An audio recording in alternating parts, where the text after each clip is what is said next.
2017 Chrisler Pacifica. In front of the rest of the competition, Voyager to the Pacifica. Contrasted and the crude old Voyager, the Pacifica Limited is a tangible hardship chamber. It's calm, made, accommodating, and thick in every one of the spots where the Voyager is thin. Definitely, all the radar-based this, HDMI encouraged that, and USB whatever future unadulterated Cybotron Techno City dream to 1984 eyes and ears. However, it's the Pacifica's structure and substance that are generally amazing. Highs. Refined, effective, attractive, conveys a psyche-boggling highlight set. Low. Dopey transmission, remote driving background, the back bring forth opening is really littler than the Voyager's. Decision. It's 1980s sci-fi made genuine. The Pacifica is 27.9 inches longer, 10.0 inches more extensive, and 5.4 inches taller than the first Voyager. It's a 4,557-pound negation behemoth that feels every last trace of its size, each ounce of its weight, and each dollar of its $49,450 as drive cost. Someplace along the advancement of Chrysler's minivan, the smaller-than-normal part was killed. Inside this new van, Chrysler has created a launch that feels as though it ought to have wings and fly motors connected to it. In any case, its most great trap is as yet the now-stand negation or stow-and-go second push situates that overlap into wells underneath the floor.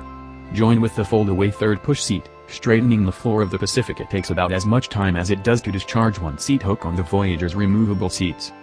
When you do, you'll have 141 cubic feet in which to reenact a Star Wars lightsaber battle from either A New Hope or The Force Awakens. What street clamor isn't shut out of the Pacifica by its noteworthy new steel structure is decreased by its dynamic commotion cancellation framework.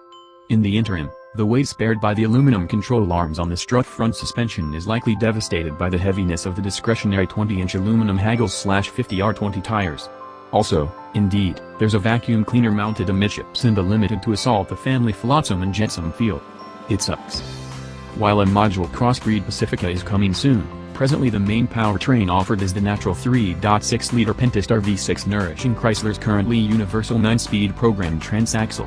With 287 drive on board, it takes the Pacifica a sparse 7.3 seconds to achieve 60 miles per hour, or about a fraction of the time the Voyager needs. Also, it hits the quarter-mile stamp about 4 seconds previously the Voyager arrives.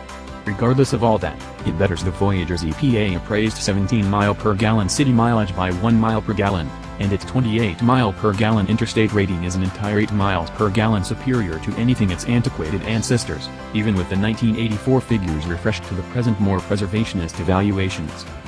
Be that as it may, the more current transmission is kind of moderate and doltish. It requires its investment choosing precisely which machine gear piece to browse its buffet of apparatuses, and on the off chance that you accomplish something sudden with the throttle, the transmission some of the time can't keep up and hangs there dormant.